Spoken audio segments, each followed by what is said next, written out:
Hey guys, welcome to Cuan Cuan Club, tempat untuk dapetin inspirasi cuan dan belajar dari para triliuner.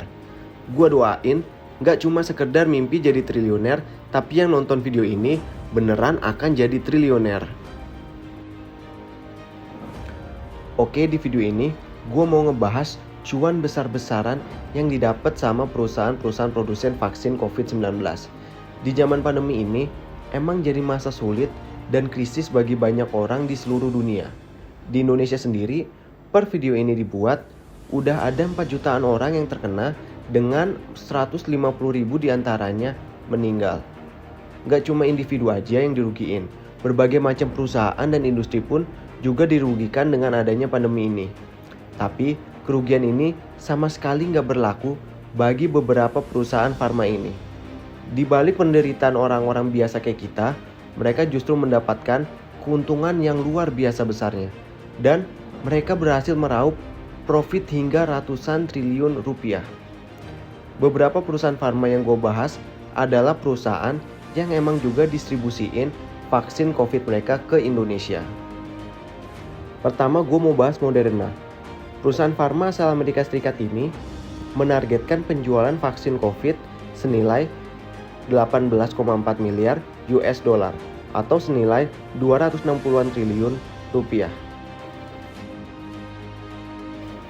Per video ini dibuat, Moderna udah memberikan 8 juta vaksin mereka ke Indonesia. Harga per dosis diperkirakan 400-an ribu rupiah. Jadi diperkirakan pendapatan Moderna dari dosis vaksin yang ada di Indonesia itu sekitar 3 triliunan rupiah. Tapi ini bukan berarti jumlah tersebut adalah jumlah yang diberikan pemerintah Indonesia ke Moderna, karena masih belum tahu pasti harga per dosisnya. Harganya bisa berbeda tiap negara dan kerahasiaannya pun cukup tinggi. Bisa jadi lebih murah, bisa lebih mahal, atau mungkin aja gratis, berasal dari hibah negara lain. Tapi intinya, sekitar 3 triliunan rupiah didapatkan dari dosis vaksin yang ada di Indonesia. Dan gak cuma untung dari penjualan vaksin COVID aja, investor Moderna pun juga untung besar dari nilai saham Moderna yang naik lebih dari 200% sejak pandemi COVID ini ada. Gila, gimana tuh cuan-cuan fam? Untung gede banget kan dari pandemi ini? Lalu yang kedua adalah AstraZeneca. Perusahaan farma asal Inggris ini menargetkan penjualan vaksin COVID senilai 1,9 miliar US dollar atau senilai 27-an triliun rupiah. Per video ini dibuat, Indonesia mendapatkan 15 juta dosis vaksin COVID dari AstraZeneca. Harga per dosisnya sendiri diperkirakan 30-an ribu rupiah. Jadi kira-kira 450 miliar rupiah penjualan didapatkan dari dosis vaksin yang ada di Indonesia. Lalu yang ketiga adalah Pfizer dari Amerika Serikat dan BioNTech dari Jerman. Gue masukin perusahaan-perusahaan ini secara bersamaan karena dua perusahaan ini bekerja sama dalam memproduksi vaksin COVID mereka. Dan mereka juga membagi profit mereka secara merata. Mereka adalah produsen vaksin COVID terbesar di dunia. Mereka menargetkan penjualan vaksin COVID senilai 36 miliar US dollar atau senilai 512 triliun rupiah.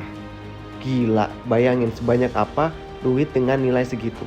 Nah, Pfizer sendiri udah bekerja sama dengan pemerintah Indonesia untuk membagikan 50 juta dosis vaksinnya ke Indonesia.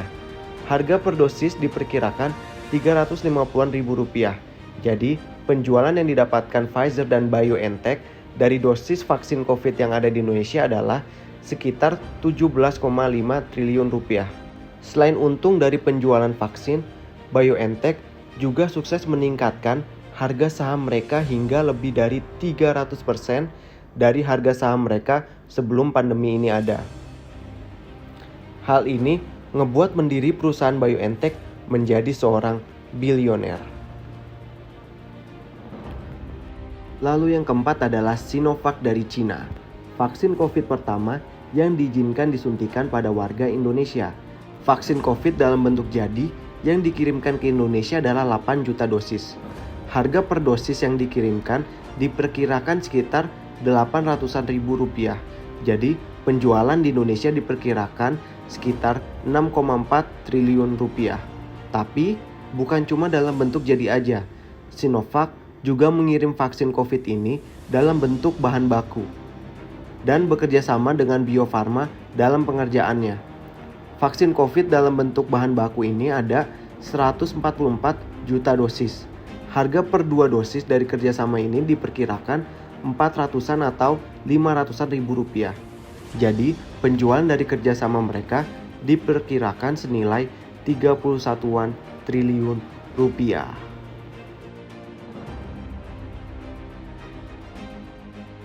Di balik triliunan rupiah yang mereka dapetin, udah pasti ada sisi gelap di baliknya.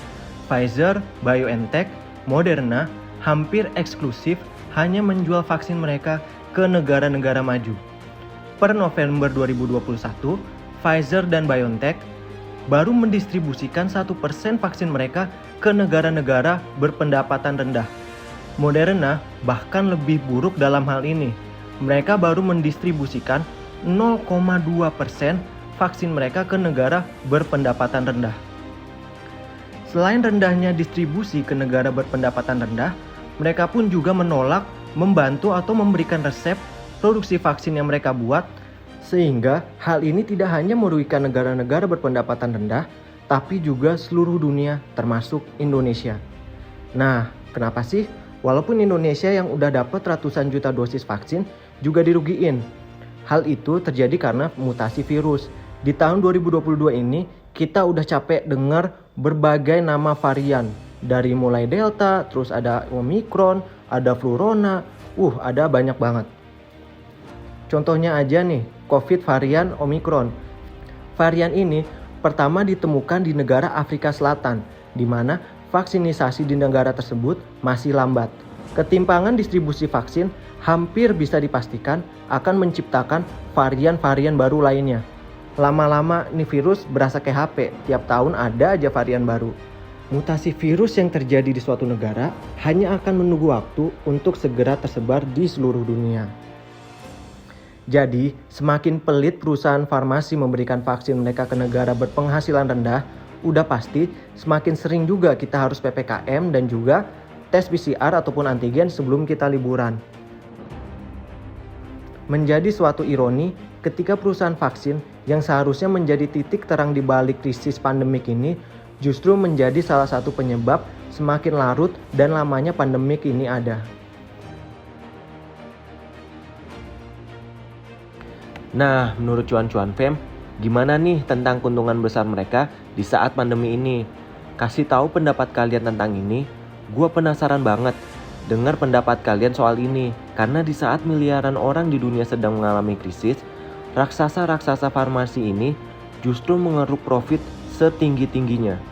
Kalau gue pribadi sih nggak masalah, karena emang vaksin COVID ini mereka buat dengan waktu yang sangat singkat, hanya sekitar 1 tahun sejak COVID ini menyebar ke seluruh dunia.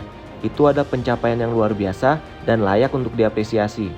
Tapi di satu sisi, gue sangat berharap para raksasa farmasi ini terketuk hatinya buat ngasih resep produksi vaksin mereka supaya negara kecil ataupun perusahaan lain bisa produksi vaksin ini dengan sendiri, sehingga harga vaksin bisa menurun dan distribusi vaksin bisa menyebar secara merata, sehingga kemungkinan varian baru muncul akan mengecil, jadi kita semua bisa bebas hidup dan berkegiatan secara normal.